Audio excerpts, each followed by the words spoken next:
नमस्कार।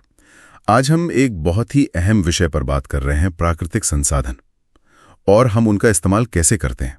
जी। हमारे पास कुछ सामग्री है, एक अध्याय के हिस्से हैं ये, और कोशिश ये समझने की है कि प्रकृति की चीजें आखिर हमारे लिए संसाधन कब और कैसे बन जाती हैं। उन्हें हम कैसे अलग अलग श्रेणियों में बांट सकते हैं, उनका दुनिया भर में जो वितरण है वो कैसे असर डालता है, और सबसे जरूरी उनका सही इस्तेमाल, जिम्मेदारी से इस्तेमाल क्यों इतना जरूरी है। हाँ, और ये वाकई में सोचने वाली बात है कि कैसे कोई भी चीज प्रकृति में बस मौजूद होने से संसाधन का दर्जा पा लेती है। सही। खासकर जब हम सस्टेनेबल डेवलपमेंट सतत विकास और भविष्य की पीढ़ियों के बारे में सोचते हैं। ये जो स्रोत है ये हमें एक जरूरी नजरिया देते हैं इस पर। तो पहला सवाल यही है जो आपने उठाया कि प्रकृति संसाधन बनती कैसे है। क्या इतना काफी है कि हम किसी चीज का इस्तेमाल कर लें, जैसे जंगल से लकड़ी ली, मेज बना ली। हाँ, मोटे तौर पर तो यही है।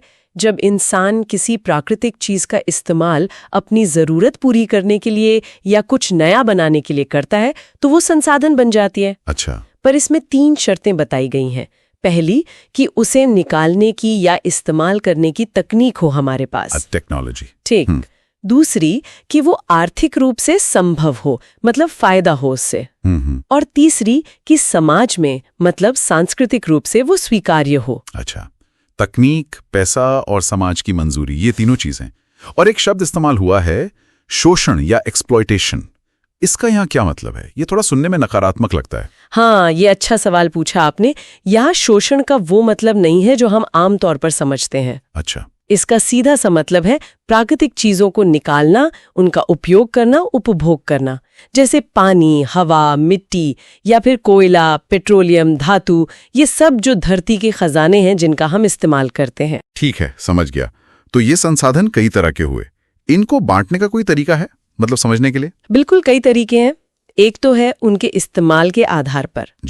जैसे कुछ जीवन के लिए जरूरी है, हवा, पानी, खाना। कुछ से हम सामान बनाते हैं, लकड़ी, धातु, और कुछ हमें ऊर्जा देते हैं, जैसे कोयला या बहता पानी या धूप।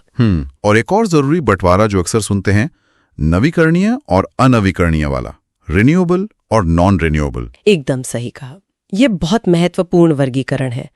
नवीकरणीय वो है जो प्रकृति में स्वाभाविक रूप से फिर बन जाते हैं या भर जाते हैं, जैसे सूरज की रोशनी, हवा। हाँ, सौर ऊर्जा, पवन ऊर्जा, बहता पानी, जंगल भी, अगर हम उन्हें ठीक से मैनेज करें, उनका सही प्रबंधन करें। प्रकृति में खुद को ठीक करने की, दोबारा पैदा करने की गजब की क्षमता होती है। लेकिन यहाँ एक पेंच भी है शायद।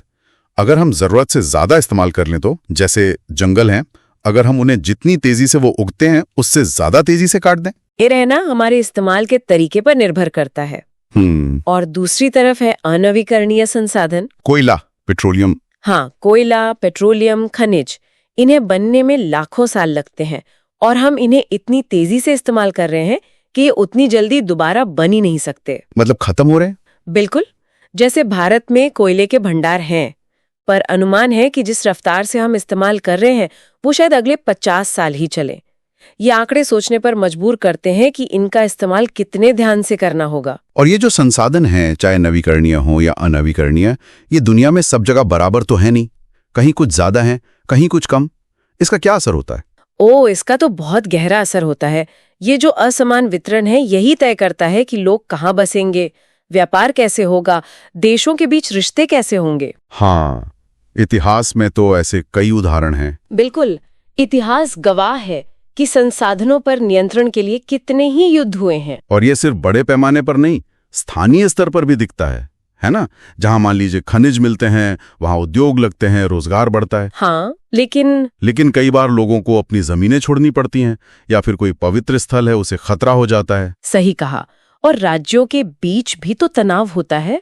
जैसे अपने यहाँ कावेरी नदी के पानी को लेकर जो विवाद है, वो भी तो संसाधन के बंटवारे का ही मसला है। और यहीं पर एक दिलचस्प बात आती है, प्राकृतिक संसाधन अभिशाप, नेचुरल रिसोर्स कर्स। अभिशाप संसाधन होना बुरी बात है? नहीं, ऐसा नहीं। ये है कि जरूरी नहीं कि जिस देश के पास बहुत सारे प्राकृतिक संसाधन हो वो अमीर और विकसित हो ही जाए। अच्छा, ऐसा क्यों? कई बार क्या होता है कि देश बस कच्चा माल बेचते रह जाते हैं, वो उन उद्योगों को विकसित नहीं कर पाते जो उस कच्चे माल से ज्यादा कीमत वाली चीजें बना सके। ओह, हालांकि ये भी कहा गया है कि भारत ने तकनीक और कौशल में निवेश करके काफी हद तक इस अभिशाप से बचने की कोशिश की है। ये सारी बातें, ये वर्गीकरण, ये वितरण, ये हमें सबसे जरूरी मुद्दे पर लाती हैं कि इन संसाधनों का जिम्मेदारी से इस्तेमाल कैसे हो, इनकी देखभाल कैसे हो। हाँ, और ये सबसे अहम बात है, हमें इन संसाधनों का सम्मान करना होगा।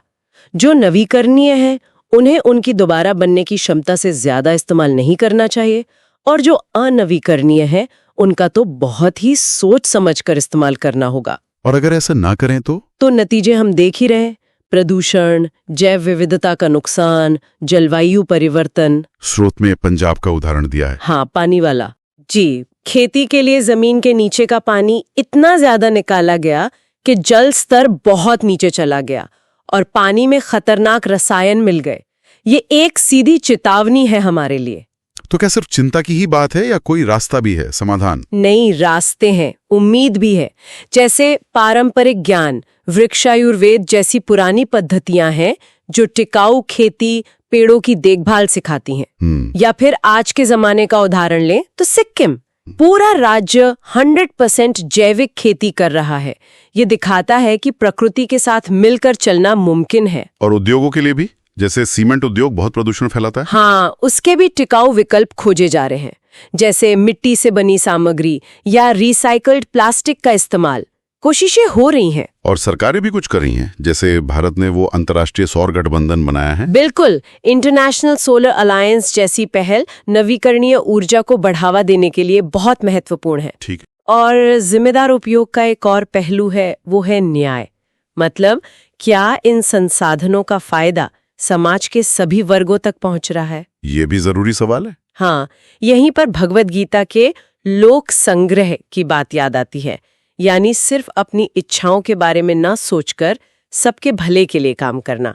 संसाधनों का प्रबंधन भी इसी भावना से होना चाहिए। तो हमने देखा कि कैसे प्रकृति की चीजें संसाधन बनती हैं, उनका वर्गीकरण क्या है, उनका असमान वितरण कैसे असर डालता है, और सबसे जरूरी, उनका जिम्मेदारी से उपयोग क्यों करना चाहिए। पंजाब का उदाहरण हमें खतरे बताता है, तो सिक्किम जैसे मॉडल उम्मीद भी देते हैं। जी, और अंत में शायद यही सोचने की बात है, क्या अब वो समय आ गया है कि हम सब मिलकर सच में लोक संग्रह की भावना को अपनाएं। मतलब प्रकृति के इन तोहफों के सिर्फ उपभोक्ता न बने, बल्कि उनके संरक्षक बने, ताकि ये धरती, ये संसाधन आने वाली पीढ़ियों के लिए भी बचे रहें।